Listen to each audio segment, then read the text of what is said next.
It's time for my Smash Our Stash collaboration project share, and this month the theme was loose papers in your stash.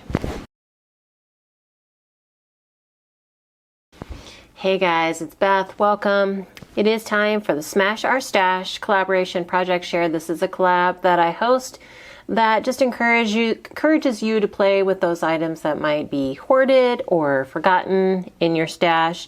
This month the theme was loose papers, so that could be any type of pattern paper, specialty paper, cardstock, anything that was not part of a collection. So I have drawers full of loose papers. So I've done quite a few different projects here, and there is a hashtag up in the description, or there's a hashtag in the description box and up in the title that you can click on to see all of the participants for this month's collaboration and see how they used their loose paper and what kind of papers they used. I chose pattern paper for the most part, and like I said, I have a few different projects.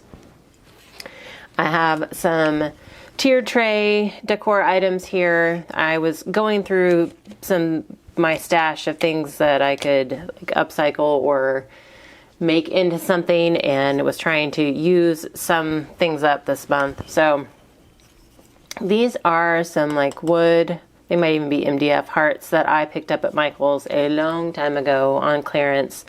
And so I just took some red and white polka dot paper and used Mod Podge to add the paper to the front of the hearts. This one, I got a little overzealous when I was burnishing it down and ripped the paper, so I just covered it with some twine and a little felt rose that was in my stash. And then these were several different pieces from several different places. This back circle, it's a plywood circle that has another circle on the front of it, and I don't know what they were meant for, but I picked them up on clearance at Michael's too a long time ago. And so I just decided to use them with this to add some dimension. So I have a plywood circle that came from Walmart, I think in a pack of 6. And then my shamrocks are from Hobby Lobby. There was a pack of different sizes of plywood shamrocks. So I just took this weird round piece from Michael's and painted it kind of like a bright golden yellow. Then I took the middle circle, and covered it with some wood grain pattern paper, and then used some tone-on-tone green pattern paper to cover my shamrock. And again, I just used Mod Podge to apply all of the paper. I'm not so sure how I love the yellow with that I wanted something bright and St. Patrick's-y, for lack of a better word. I wanted something that would stand out, but I don't know if I love that shade of yellow. Let me know what you think. This one, again, because it was so small, I kind of got a tear there, so I just covered that with another little shamrock wood piece. I think I got that at Hobby Lobby as well. And then I just glued all of the pieces together. This project was inspired by Sonnet from Sonnet's Garden Blooms. She does a lot of thrift to treasures, upcycling, things like that. And she had made this big sign and used paper to create a church, and then did some painting with it. And so I thought, oh, I could totally do that. But I didn't want it. I wanted it on a smaller scale. And so I found some paper in my stash. I think it may have came from Hobby Lobby, but it's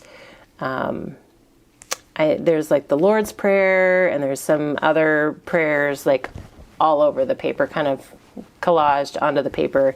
And so I just took it and cut it down into the shape of a house, kind of 3 houses really, just got smaller and skinnier as I went up to create a 3-level church.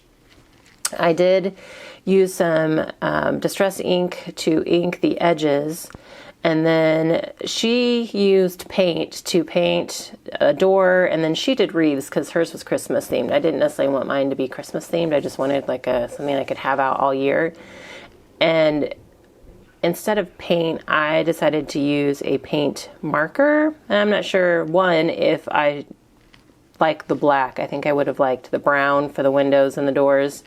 And I don't know if my painting skills would have looked better if I would have used paint, or I don't know.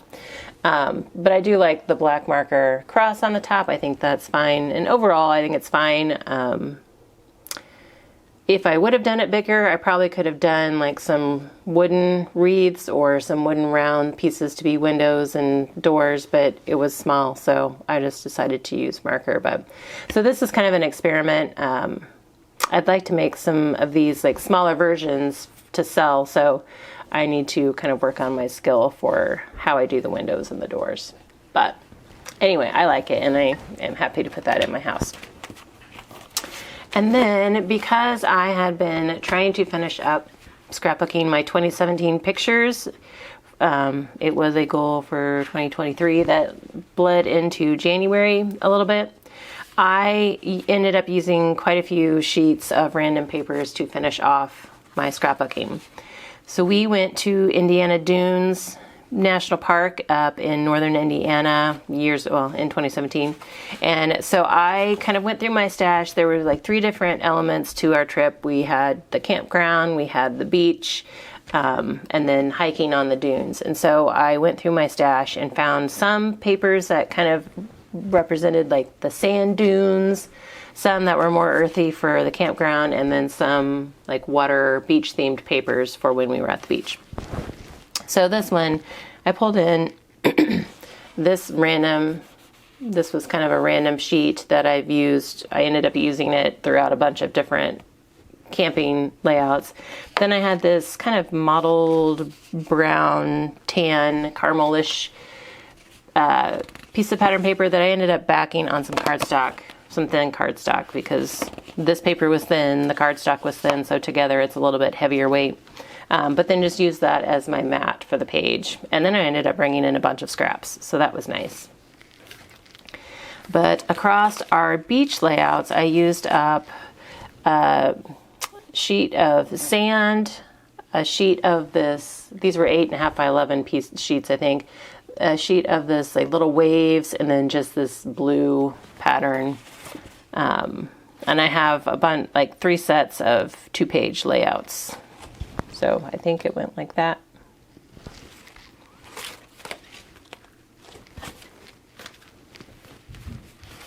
And on a couple of them, I even brought in some like beach, like waves. I had a sheet of paper that had some of that on it as well. And one nice thing is when I made these, I used up several packs of dimensional embellishments. So I did end up using up several of these sheets on these layouts, so that was nice.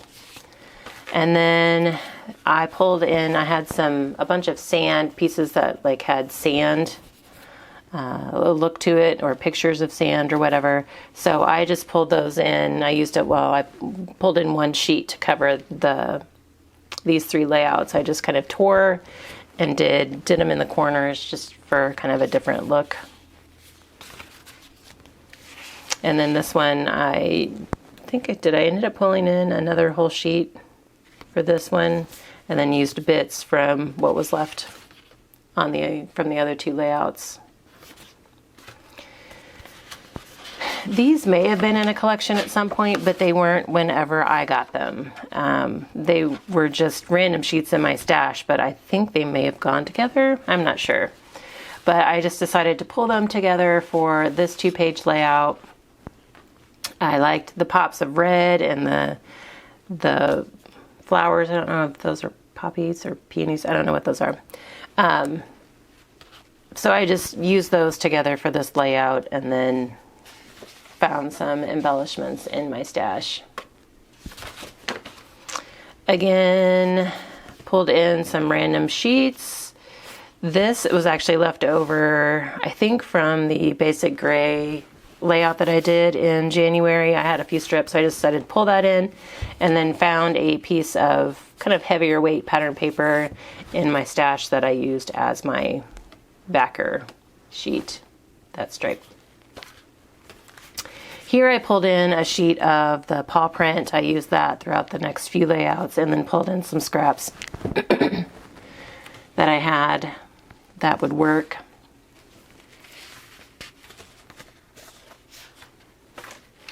And I'm not counting cardstock on a lot of these because a lot of my cardstocks did come from a pack or like a cardstock pad. So, but I did use up a lot of cardstock. And then these next two layouts, I just, again, used some random pieces. This was a heavier piece of cardstock. Again, I think it came from a pad, but I thrifted it, and so it was just an individual sheet when I got it. And then I've got like this blue piece was kind of an individual sheet. I just pulled it in. So a lot going on this layout. But then on this one, I just kind of cheated and kept it simple and used 2 sheets of 8.5 by 11 papers from Hobby Lobby. And I did one that went vertical kind of on the right hand side here, and one that went horizontal on the left hand side, and used those. So I did use up a bunch of loose paper on the layout. I did not use the full sheets to finish off my projects here, but that is what I did with my loose sheets of paper this month. Again, please be sure to check out the hashtag to see what the other participants made. There's always some great projects and different ideas across our list of collaborators. So thank you guys so much for your time today, and hope you all have a very crafty day.